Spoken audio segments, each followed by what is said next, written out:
فطرانہ کن لوگوں پر فرض واجب ہے اور کن کو دے سکتے ہیں؟ دیکھا ماشاءاللہ اچھا سوال ہے. ایسا بندہ سوال کرے نا جس کا جواب مولوی کو، مفتی کو، فقیہ کو آتا ہو، جس کا معاملہ نبی سے ہو، ان کے سوالات امت سے نہیں کرتے.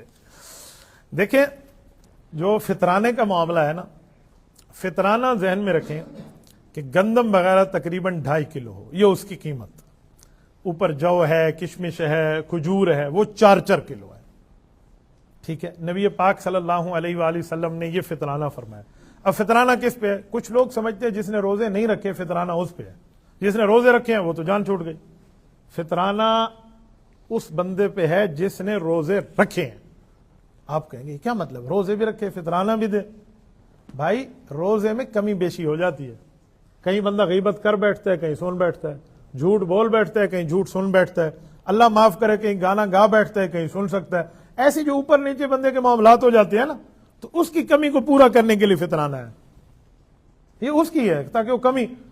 عمرے پہ لوگ جاتے ہیں نا، ہم انہیں کہتے ہیں عمرے کے بعد آپ کچھ نہ کچھ صدقہ دے دیا کریں. وہ کہتے ہیں ہمارے اوپر دم تو لازم نہیں ہے. میں نے کہا دم ہوتا تو آپ کو دم دینا ہوتا، دم نہیں ہے تبھی آپ کو صدقہ کہہ رہے ہیں تاکہ وہ جو کمی بیشی رہ گئے نا وہ پوری ہو جائے. میں آپ کو اس کی ایک مثال دوں. ہمارے تبلیغی جماعت کے جو بزرگ ہیں وہ ایک جملہ ارشاد فرماتے ہیں. وہ کہتے ہیں جس وقت گشت کریں نا، لوگوں کو لے کر آئیں نماز کے لیے، دین کی دعوت کے لیے، تو آپ گشت کریں. جاتے ہوئے جب آپ گشت کرتے ہوئے جائیں گے نا، تو آپ اس وقت کوئی سی بھی چیز پڑھ لیں، تسبیح پڑھ لیں، سبحان اللہ پڑھ لیں، لا الہ الا اللہ پڑھ لیں، الحمدللہ پڑھ لیں. لیکن جب آپ گشت ختم کر کے واپس آئیں گے تو آپ استغفار کریں. وہیں سے واپسی پر مسجد تک استغفار ہو. استغفار کے لیے لوگ سمجھتے ہیں کہ تو گناہ کے اوپر استغفار ہوتا ہے. یہ تو انبیاء کا کام ہے، نیکی کا کام ہے، لوگوں کو مسجد کی طرف لانا، اللہ کی طرف لانا. تو اب استغفار کیوں کریں؟ تو اس کا جواب وہ حضرات دیتے ہیں اور بڑا پیارا جواب دیتے ہیں. کہتے ہیں انبیاء کا کام تھا، نبیوں والے کام میں ظاہری بات ہے ہم سے کوئی کمی رہ گئی ہوگی، تو اس کمی کو پورا کرنے کے لیے استغفار کرتے ہیں. یہ جواب تو ہے تبلیغی جماعت کے ساتھیوں کا. اسی کی تائید کرتے ہوئے ایک جواب میں آپ کو علمی انداز میں دیتا ہوں. دیکھیں استغفار کا یہ مطلب نہیں ہے کہ گناہ ہوا ہے. ہر جگہ استغفار کا یہ مطلب نہیں ہے گناہ ہوا ہے.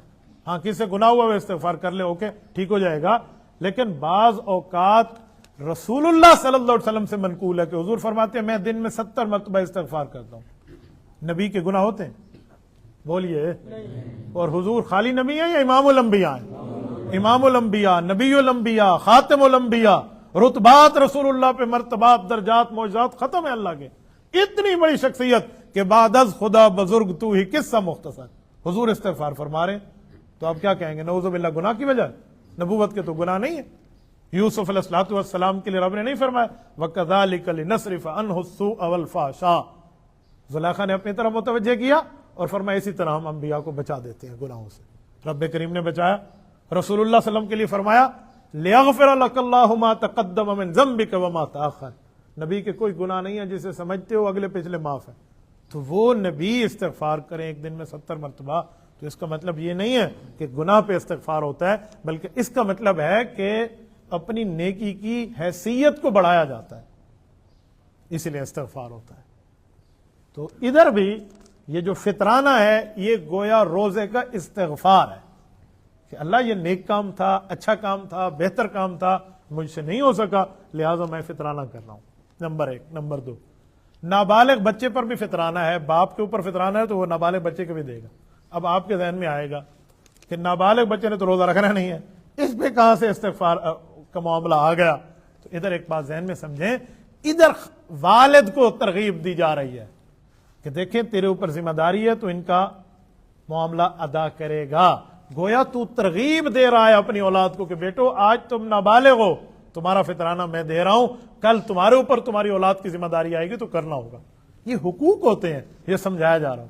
میں نے بھی اپنے نابالغ بچوں کو فطرانہ دیا، تو یوں فطرانے آپ نے دینے ہیں. بلکہ علماء نے لکھا ہے کہ فطرانہ اس بچے کا بھی والد پہ دینا واجب ہے جو بچہ 1 شوال کی صبح سے پہلے پیدا ہو گیا.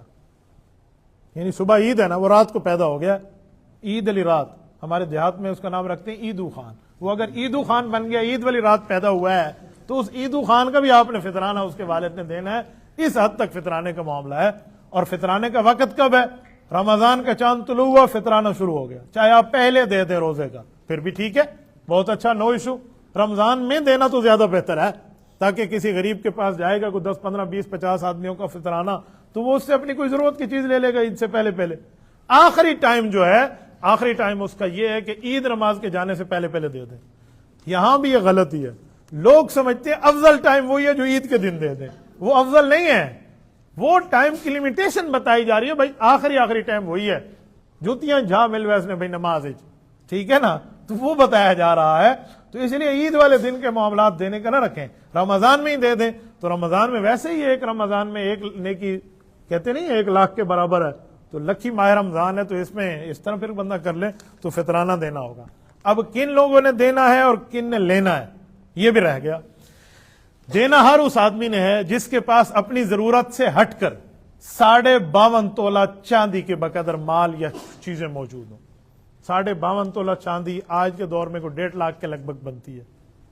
آپ بتائیں گے مجھے، ہمارے جیولر بھائی بیٹھے ہیں، 52.5 تولے چاندی کی قیمت کتنی بن جی؟ 52.5 تولہ کی.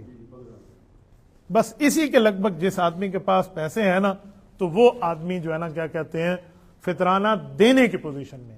اور جس کے پاس اتنا مال بھی نہیں ہے وہ فطرانہ لے گا. ہر روزے دار پر بھی فطرانہ نہیں ہے، اس روزے دار پہ جس کے پاس اتنا مال ہو وہ فطرانہ دے گا. اگر کسی بندے کو اللہ نے ویلیو دی ہے، وہ کشمش کے لحاظ سے بھی دے سکتا ہے، وہ جو کے لحاظ سے بھی دے سکتا ہے، وہ کھجور کے 4 کلو کے حساب سے بھی دے سکتا ہے. آخری جو ہے وہ گندم والا ہے.